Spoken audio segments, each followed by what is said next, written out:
background removal tool is useful for removing a background in an image. Best result is achieved when a foreground object is clearly defined towards the background. Double-click the image to access the image toolbox and activate the background removal tool.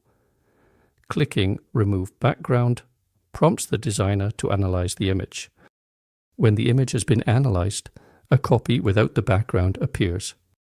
One of the two buttons now available makes it possible to color the background using the standard colors or even user-defined colors. Patterns are also supported and can be found in the Patterns section. The patterns can be colored using the colors from the standard library or user-defined colors.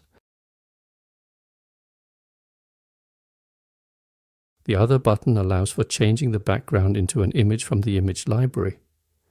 In this case, an image of a beach is placed, moving the woman from the sand dunes to the sea.